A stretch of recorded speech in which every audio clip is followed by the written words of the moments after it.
En 1952, une équipe d'archéologues travaillant au cœur des ruines du sud de l'Irak, dans une région qui était restée pratiquement épargnée par les fouilles modernes depuis des milliers d'années, a mis au jour un objet qui allait bouleverser notre compréhension de la technologie antique et de ce dont ces civilisations prétendument primitives étaient réellement capables. La tablette CAR 307, aujourd'hui soigneusement cataloguée et conservée selon des protocoles de haute sécurité au British Museum de Londres, contient des notations mathématiques extrêmement précises, décrivant un portail qui s'ouvre grâce au son, pas au sens figuré, pas symboliquement, pas comme une sorte de concept spirituel ou religieux abstrait destiné à être interprété.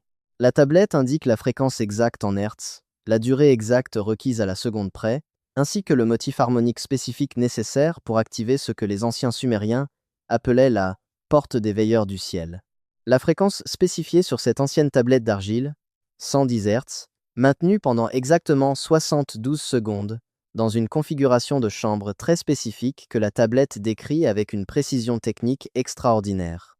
Mais c'est là que les choses deviennent étranges. Cette même fréquence, 110 Hz, a été mesurée et vérifiée de manière indépendante dans des chambres anciennes à travers le monde entier. L'hypogée de Malte, en Méditerranée, Newgrange, en Irlande, la chambre du roi dans la grande pyramide de Gizeh, le complexe du temple du Sphinx, Göbekli Tepe, en Turquie actuelle, le temple du serpent à plumes, au Mexique. Toutes ces chambres, sans exception, résonnent à exactement 110 Hz lorsqu'on y fait résonner un son. Ce sont des chambres construites à des milliers de miles les unes des autres, par des cultures qui n'auraient jamais eu de contact entre elles, séparées par de vastes océans et par des centaines, voire des milliers d'années d'histoire, et pourtant, toutes conçues avec une précision mathématique pour produire exactement la même fréquence que celle indiquée sur une tablette sumérienne, vieille de 4000 ans, dont la plupart des archéologues traditionnels n'ont jamais entendu parler et qu'ils ne prendraient pas au sérieux s'ils en avaient connaissance. Il ne s'agit ni de spéculation, ni de théorie. Ce n'est pas une idée marginale avancée par des théoriciens du complot. Les mesures acoustiques sont consignées dans des études évaluées par des pairs. La tablette est conservée dans un grand musée. Les chambres peuvent être visitées aujourd'hui. Et ce que décrit cette tablette, ce qu'elle nous dit en réalité de faire, bouleverse complètement tout ce qu'on nous a appris sur les capacités et les connaissances des civilisations anciennes. La tablette a été découverte dans les ruines de l'ancienne Nippur, l'une des plus anciennes et des plus importantes cités sumériennes, un lieu considéré comme sacré depuis des milliers d'années. Elle a été trouvée dans une chambre scellée, enfouie profondément sous ce que les archéologues pensent être un grand complexe de temples dédié à Enlil, le dieu sumérien de l'air, du vent et des tempêtes. La chambre elle-même s'est révélée très inhabituelle dès l'instant où ils ont brisé le sceau. Des murs massifs en granit, dans une région où le calcaire était le matériau de construction standard pour pratiquement tout. Des murs d'exactement 3-6 mètres d'épaisseur, bien plus épais que nécessaire pour assurer le soutien structurel, aucune fenêtre, d'aucune sorte. Aucune sculpture décorative ni aucune image religieuse. Seulement des surfaces de granit lisse, polies jusqu'à obtenir un fini presque miroitant.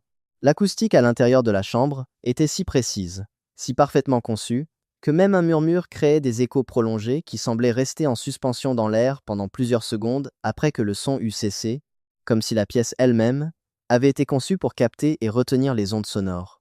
La CAR 307 n'est pas écrite dans l'écriture cunéiforme standard utilisée pour la tenue quotidienne des registres, les transactions commerciales ou les textes religieux. Elle est rédigée dans ce que les spécialistes appellent le cunéiforme technique, une écriture hautement spécialisée qui servait presque exclusivement aux instructions d'ingénierie, aux plans architecturaux et aux calculs astronomiques. Seule une poignée de tablettes utilise ce système de notation particulier. La tablette est soigneusement divisée en 3 sections distinctes, chacune ayant une fonction spécifique. La première section décrit avec une minutie extrême les exigences de construction de ce qu'elle appelle la chambre de résonance de la porte du ciel. Elle fournit des dimensions précises au centimètre près, les spécifications relatives à l'épaisseur des murs, le type exact de pierre à utiliser, et même l'orientation précise de la chambre par rapport au nord géographique. Ces instructions sont aussi détaillées et précises que n'importe quel schéma d'ingénierie moderne que l'on trouverait dans un cabinet d'architecture contemporain. La deuxième section contient la notation des fréquences. Et c'est là que les chercheurs modernes se sont d'abord heurtés à un mur en essayant de décoder ce que la tablette leur disait réellement. Les Sumériens ne mesuraient pas le son comme nous le faisons aujourd'hui avec les hertz et les décibels. Ils utilisaient un système de mesure basé sur ce qu'ils appelaient le nombre de souffles d'An, du nom d'An, leur dieu principal du ciel, le No. Et avant d'aller plus loin, je dois m'arrêter un instant, car ce que je m'apprête à vous dire prend une tournure nettement plus sombre. Et j'ai réalisé il y a quelque temps qu'une partie de ces informations ne pouvait pas être entièrement expliquée dans un format vidéo. La traduction complète de la CAR 307, les mesures acoustiques des 7 chambres de résonance confirmées, les études neurologiques, montrant les effets de la fréquence de 110 Hz sur la chimie du cerveau humain. J'ai rassemblé tout cela dans un document écrit. Vous trouverez le lien ci-dessous et le code QR s'affiche sur votre écran. Continuons maintenant. Mais la tablette se trouve toujours au British Museum. Et les mesures qu'elle contient, ces spécifications acoustiques précises, correspondent à des chambres qui existent en de multiples endroits à travers la planète entière. Des chambres construites par des civilisations séparées par de vastes océans et des milliers d'années. L'hypogée de Malte est une structure souterraine gigantesque. Un vaste complexe entièrement creusé dans du calcaire massif vers 3600 avant JC. Cela le rend nettement plus ancien que les pyramides égyptiennes, plus ancienne que Stonehenge, plus ancienne que presque toutes les autres structures mégalithiques que nous connaissons. Elle renferme un réseau complexe de chambres, de salles et de passages qui s'enfoncent sur 3 niveaux complets dans le socle rocheux sous l'île. L'ampleur et la complexité de l'ingénierie sont remarquables. En 1970, une équipe de chercheurs a fait une découverte extraordinaire. La chambre principale, qu'ils appellent la « salle de l'oracle », résonne à une fréquence précise et spécifique lorsqu'un son y est émis. La fréquence, 110 Hz. Ni 109 Hz, ni 111 Hz. Exactement, précisément 110 Hz. La salle de l'oracle comporte une petite niche sculptée dans l'un de ses murs. Lorsqu'une personne se tient dans cette niche spécifique et émet un son, en projetant sa voix dans la chambre, toute la pièce se met à vibrer. Les murs de calcaire massif eux-mêmes vibrent. Mais cela ne se produit qu'à cette fréquence précise. Les sons graves se dissipent dans le néant. Les sons aigus créent des échos mais ne produisent pas de véritable résonance. À exactement 110 Hz, et uniquement à cette fréquence, la pierre elle-même semble vibrer d'énergie, comme si l'ensemble de la structure était conçu pour agir comme un immense instrument de résonance. En 2008, une équipe de recherche de l'Université de Malte a mené des tests acoustiques approfondis à l'aide d'équipements modernes sophistiqués. Elle a découvert que l'effet de résonance n'était ni accidentel ni fortuit. La chambre avait été spécialement façonnée, délibérément sculptée, pour amplifier cette fréquence précise et aucune autre. La courbe du plafond suit une formule mathématique précise. Les dimensions de la pièce, la hauteur des murs, même l'emplacement exact de la niche. Chaque élément a été conçu avec une précision mathématique pour créer et maintenir une résonance de 110 Hz dans tout l'espace. Lorsque les participants ont été exposés à cette fréquence pendant de longues périodes au cours de l'étude, les résultats des scanners cérébraux ont révélé quelque chose de tout à fait inattendu. Le cortex préfrontal, la partie du cerveau humain associée à la prise de décision logique, à la pensée rationnelle et à la conscience de soi, a montré une activité considérablement réduite. Parallèlement, les lobes temporaux, les zones du cerveau associées aux émotions, à la mémoire, et à ce que certains chercheurs appellent des expériences spirituelles ou transcendantes, se sont animés d'une intense activité. À exactement 110 Hz, l'activité cérébrale humaine s'est orientée vers un schéma mesurable correspondant à des états méditatifs profonds, à des expériences de rêve lucide ou à certains types d'états de conscience modifiés, rapportés par les praticiens chamaniques dans de nombreuses cultures. Les chercheurs ont conclu que les constructeurs de l'Antiquité avaient, d'une manière ou d'une autre, découvert une fréquence spécifique qui modifiait directement la conscience humaine de façon prévisible. Mais ils n'ont pas posé ni tenté de répondre à la question évidente qui s'ensuivait. Ils n'ont pas cherché à savoir comment ces constructeurs supposés primitifs, travaillant avec ce que l'on suppose être des outils en pierre rudimentaires et sans aucune connaissance de l'acoustique, de la neurologie ou de la mécanique ondulatoire, avaient réussi à découvrir la fréquence exacte nécessaire pour déclencher cette réponse neurologique spécifique. Et surtout, pourquoi ont-ils ensuite construit ces immenses chambres souterraines nécessitant d'énormes quantités de main-d'œuvre et de ressources, spécialement conçues pour générer cette fréquence? Que cherchaient-ils réellement à accomplir? Newgrange, en Irlande, a été construit vers 3200 avant notre ère, ce qui le rend plus ancien de plusieurs siècles que Stonehenge, plus ancien que la grande pyramide de Gizeh. Le passage principal, aligné avec une précision astronomique parfaite sur le lever du soleil du solstice d'hiver, mène à une chambre centrale surmontée d'un toit en encorbellement qui est resté parfaitement étanche pendant plus de 5000 ans. L'ingénierie nécessaire pour y parvenir est extraordinaire. En 2011, des chercheurs en acoustique, utilisant le même équipement sophistiqué que celui employé sur le site de Malte, ont mesuré la fréquence de résonance naturelle de cette chambre centrale. 110 Hz. Encore une fois, exactement la même fréquence. Pas approximativement la même. Exactement identique. Le passage lui-même est aligné si parfaitement que, le 21 décembre de chaque année, jour du solstice d'hiver, la lumière du soleil pénètre par une lucarne spécialement conçue et illumine la chambre centrale pendant exactement 17 minutes. Mais il existe un autre élément que la plupart des touristes, et même de nombreux chercheurs, ignorent. Les pierres sculptées de la chambre, que les archéologues appellent les pierres de la triple spirale, sont positionnées à des endroits très précis dans toute la structure. Lorsqu'un son est émis dans la chambre, ces pierres massives vibrent avec des intensités différentes selon la fréquence exacte émise. À 110 Hz, et uniquement à cette fréquence précise, elles vibrent toutes avec exactement la même intensité. Une résonance harmonique parfaite. Cela ne peut pas être une coïncidence. Cela ne peut pas être un hasard ou un coup de chance. Les constructeurs ont positionné ces pierres gigantesques, pesant chacune plusieurs tonnes, et dont le déplacement et la mise en place ont nécessité un effort colossal, en se basant sur des propriétés acoustiques qui n'étaient pas censées être comprises, ni même connues, avant des milliers d'années. Ils créaient un système d'accordage, un mécanisme de vérification, un moyen physique de confirmer que la fréquence exacte était bien générée dans la chambre. Mais pourquoi? Dans quel but accordait-il la chambre? Que devait-il se passer lorsque la fréquence correcte était atteinte et maintenue? La chambre du roi, dans la grande pyramide de Gizeh. Construite vers 2560 avant notre ère selon la datation archéologique conventionnelle, bien que certains chercheurs estiment qu'elle pourrait être nettement plus ancienne. La chambre est entièrement construite à partir d'énormes blocs de granit, pesant chacun plusieurs tonnes, transportés depuis des carrières situées à des centaines de miles de là, à travers un terrain accidenté. Les dimensions de la pièce, lorsqu'elles sont analysées à l'aide d'équipements acoustiques modernes et de modélisation informatique, créent un phénomène de résonance naturelle à exactement 110 Hz. La même fréquence. Encore une fois. Mais cette chambre particulière recèle bien plus que ses seules propriétés de résonance acoustique. Le sarcophage de la chambre du roi n'est pas simplement un coffre funéraire ou un cercueil. C'est la version officielle des archéologues, mais elle ne résiste pas à un examen approfondi. Lorsqu'on le frappe avec un marteau, il sonne comme une cloche très particulière.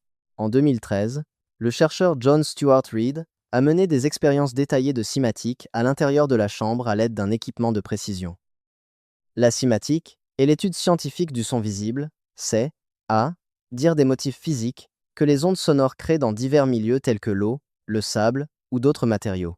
Reid a rempli le sarcophage de granit d'eau et a généré des sons purs à de nombreuses fréquences différentes à l'aide d'un équipement soigneusement calibré. À 110 Hz, l'eau a formé un motif géométrique parfait, une étoile à 6 branches entourée de cercles concentriques, selon des rapports mathématiques précis. Le motif était si exact, si mathématiquement.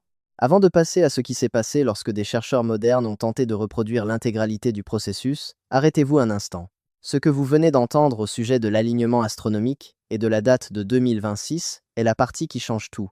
Mais cela n'a de sens que lorsque vous voyez la carte astronomique complète présentée à côté de la notation sumérienne originale. Les positions planétaires.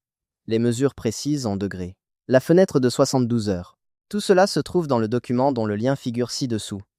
Prenez 5 secondes dès maintenant, consultez-le, puis revenez ici.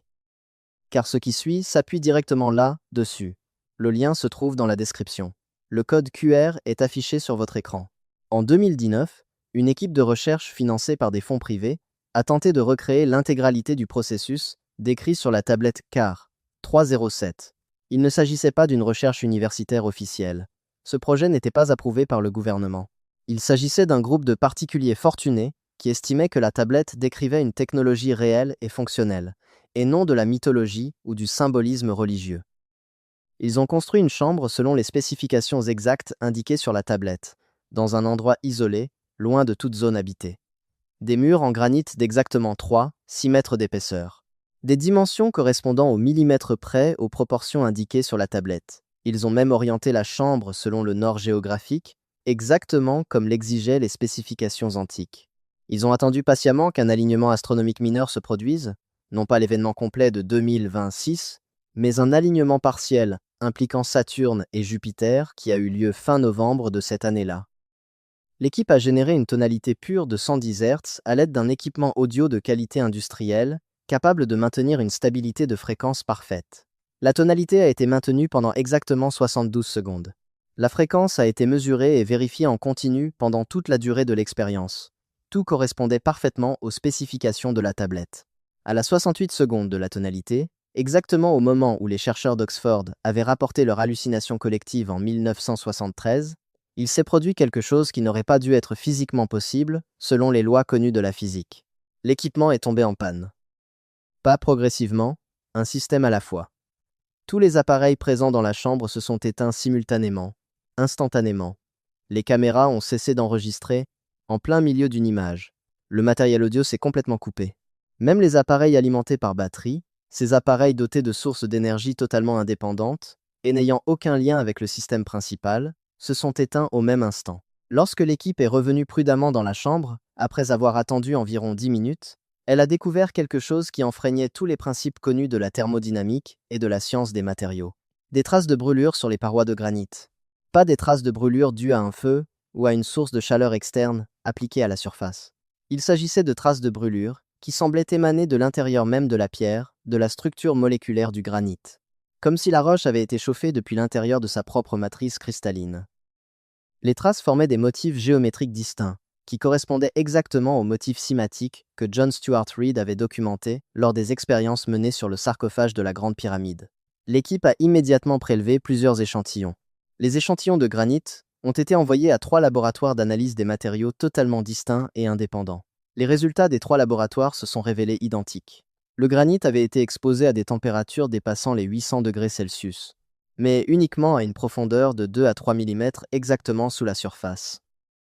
La surface extérieure de la pierre ne présentait absolument aucun dommage dû à la chaleur, aucune décoloration, aucun signe de chauffage externe, quel qu'il soit.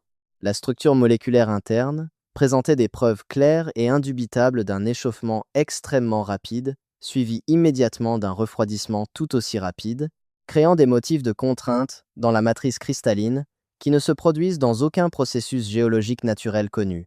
Il n'existe aucun processus naturel connu susceptible de produire cet effet spécifique. Aucun phénomène géologique, aucune réaction chimique, aucun mécanisme physique actuellement compris par la science. Rien. Le rapport exhaustif de l'équipe, accompagné des résultats de laboratoire, de nombreuses photographies et de mesures détaillées issues de multiples instruments, a été soumis à 3 revues scientifiques distinctes soumises à un comité de lecture. Les 3 revues ont rejeté la soumission sans même la faire passer par un processus formel d'évaluation par les pairs. Aucune explication n'a été fournie, aucun retour n'a été donné, juste un rejet immédiat.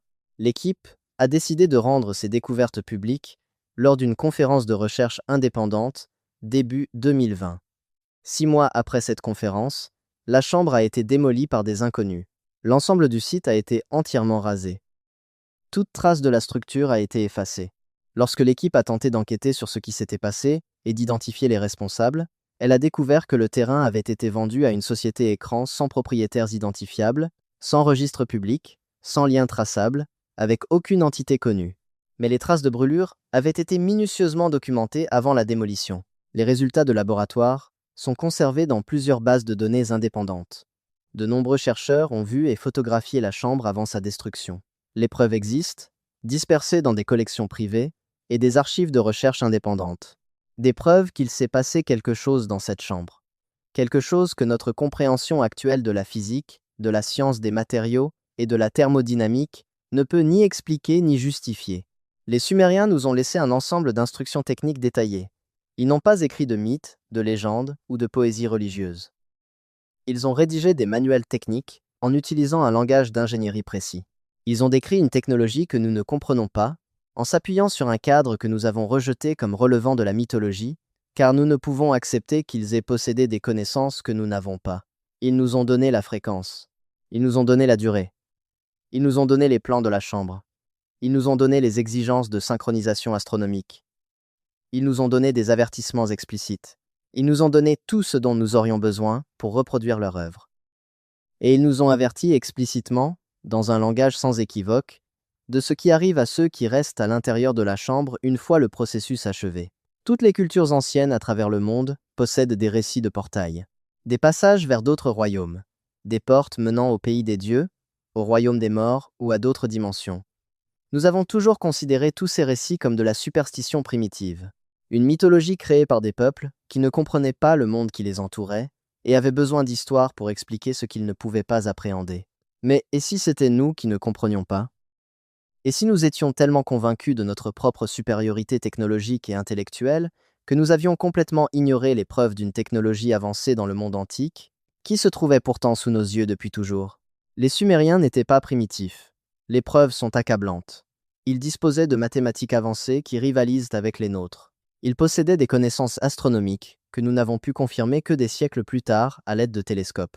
Ils avaient des capacités d'ingénierie que nous ne parvenons toujours pas à expliquer pleinement, ni à reproduire avec succès. Peu, êtres n'ont-ils pas écrit de mythes ni de légendes. Peu, êtres ont-ils consigné par écrit exactement ce qu'ils voulaient dire, exactement ce qu'ils savaient, exactement ce qu'ils avaient appris ou ce qu'on leur avait enseigné. Peu, êtres devrions-nous les prendre au sérieux. La tablette CAR 307 se trouve actuellement au British Museum, soigneusement cataloguée et largement ignorée par le monde universitaire traditionnel. Elle est accessible à tout chercheur sérieux qui souhaiterait l'examiner, mais presque personne ne le fait. Les chambres de Malte, de Newgrange, de Gizeh et du Mont Herman restent ouvertes aux touristes et aux chercheurs. Des milliers de personnes visitent ces sites chaque année sans avoir la moindre idée de ce qu'elles regardent réellement, ni de ce à l'intérieur de quoi elles se trouvent. La fréquence qui les active, qui crée l'effet de résonance, est de 110 Hz. N'importe qui peut la générer.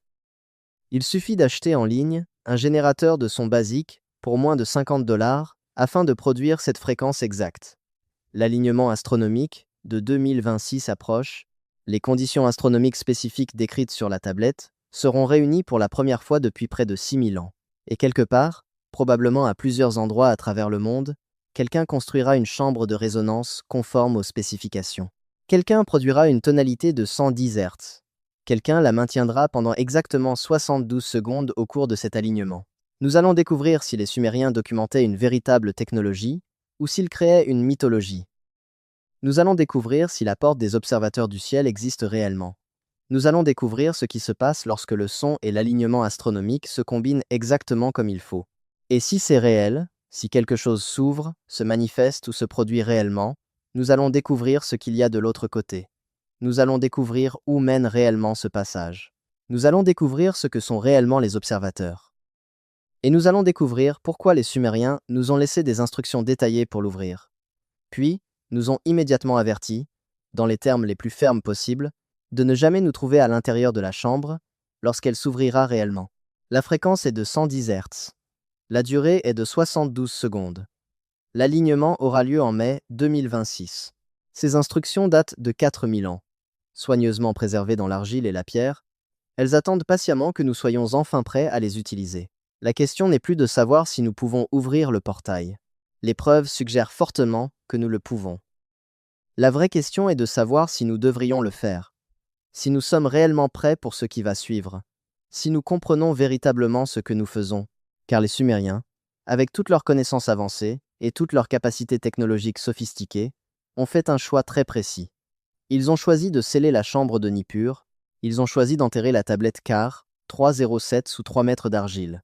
Ils disposaient de la technologie, ils disposaient des connaissances. Ils avaient tout ce dont ils avaient besoin pour utiliser eux-mêmes le portail, pour l'ouvrir et voir ce qu'il y avait de l'autre côté. Mais ils ont préféré le cacher. Ils ont choisi de préserver ce savoir pour les générations futures, tout en rendant son accès délibérément difficile. Ils ont laissé des instructions claires, mais ils ont également laissé des avertissements sans équivoque. Ils se sont assurés que les générations futures seraient en mesure de trouver ces informations, mais uniquement si elles les cherchaient activement et délibérément. Ce choix, cette décision de cacher cette technologie plutôt que de l'utiliser, a peut être été la chose la plus sage qu'ils aient jamais faite. Ou bien cela a peut être été la plus grande erreur de l'histoire de l'humanité. Nous sommes sur le point de découvrir laquelle des deux.